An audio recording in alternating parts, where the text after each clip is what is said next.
Hello and thank you for joining me today for day 10 of Creep on June, hosted by Tracie Fox. And if you are enjoying my videos, please do give me a thumbs up and subscribe to my channel if you're not already. And if you are a returning subscriber, thank you so much for your ongoing support. I do appreciate each and every one of you, new and old. And also, I just wanted to say that there are so many amazing creators out there that I've just discovered through this challenge. And I just want to give a shout out to Goth Girl Journals. I will tag her in my description, but she is doing some awesome like interactive elements in her makes, and she does also recite the poems, or at least parts of them, in her videos. And I think she's quite a new channel, so please go and check her out and give her some support to help her channel grow. So day 10. Oh, and before I start, I'm filming this on Monday, so it is laundry day, so my dryer's on, my washer's on, the door's open, a pigeon may appear, who knows. Just background noise, isn't it? Day 10. In these rapid, restless shadows, once I walked at eventide, when a gently silent maiden walked in beauty at my side. And this quote comes from the village street. I wasn't familiar with this poem, so I did look it up. And because I haven't actually thought ahead for any of these prompts, it would have been ideal for yesterday's story, but it's fine, I can make it work for today. So I'm going to read like an interpretation that I found verbatim from when I looked it up because it was so perfect. So this poem tells about an encounter with a maid, raising the bright hope of love, followed quickly by disappointment. So if that's not Edgar having romantic feelings for Alice the maid and reminding himself he can't act on them, I don't know what is. So, Edgar spends the day sitting in the forest cemetery. He took some scraps of paper with him to draw some sketches of the Williams family and what they might have been like, and then drew some pictures of them all mummified or as skeletons.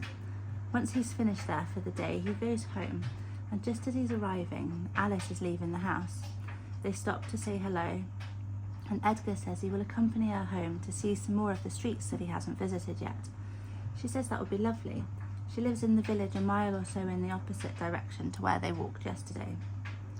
She takes his elbow and they start to stroll down the promenade before turning up and into some cobbled streets, where there are lots of little houses, a bakery, a butcher's, a public house, which appears to be where everyone is, where music is coming from the inside.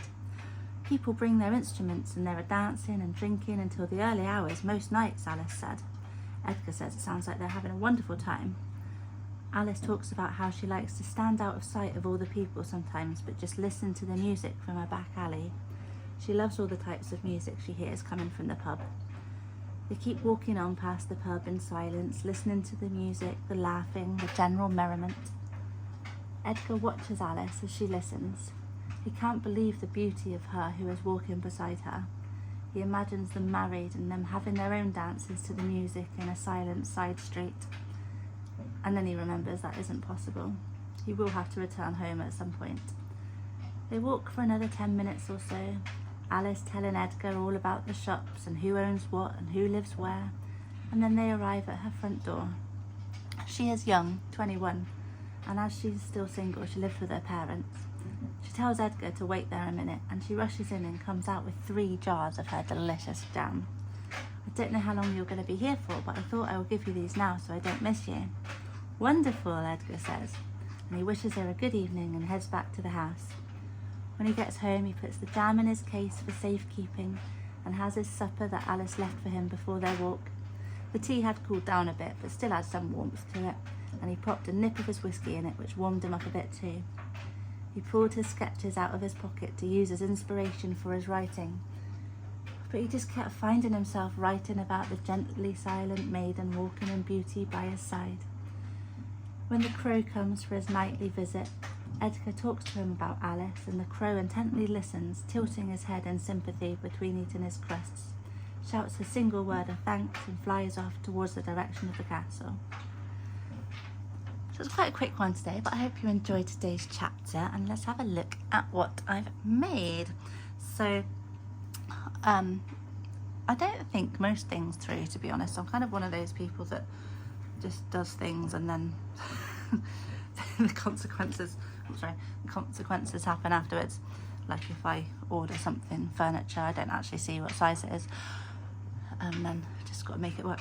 Anyway, so my point is, I had this great idea to do 3 pockets with 3 tags and kind of stack them, but then I didn't actually think about the space I had to put these 3 pockets and 3 tags, but it fits, and I quite like it when there's stuff sticking out the top.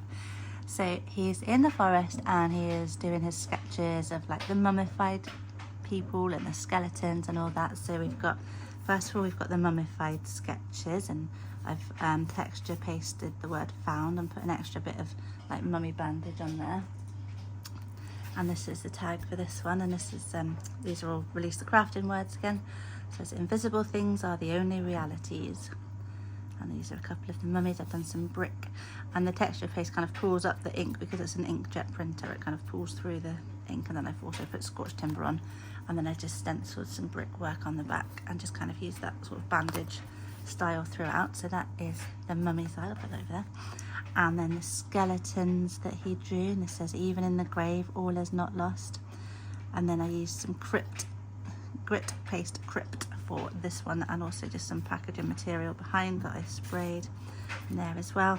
And then we've got, so the king of the skeletons sitting on his little skeleton throne with all of his family around, and then cheeky little girl ghost skeleton that says haunt, and on the back big spider, sorry if scared spiders, and then some of that packaging again there.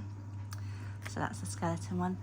And then here we have the lovely walk he had with Alice. So got the quote, in these rapid restless shadows once I walked at eventide, when a gently silent maiden walked in beauty at my side. And this is a release the crafting picture here. I thought just a like watching eyeball thing, and just Edgar feeling like he's breathed an atmosphere of sorrow. Some music paper and some music kind of implying the dancing and merriment. And then I forgot to put the number 10 anywhere, and that's the only place I could find to put it, and I just wrapped this around as well, and that's got an Edgar quote on there too. And then at the top I just added another quote saying it's a happiness to wonder, it is a happiness to dream. And that is my make for today. So yeah, like you see, it's 3 big tags that go up quite high, but I like it. And she freaks me out. I do not like little girl ghosts, but it is Creep on June after all. So I hope you enjoyed what I made today. Like I said, I will link Goth Girl Journals in the description, so please go and check her out, because she's doing some really cool like I say, interactive elements for her Creep on June makes. And I will be back again tomorrow with day 11. Let's see what I make for that, because once again I haven't thought it through. But see you soon. Bye.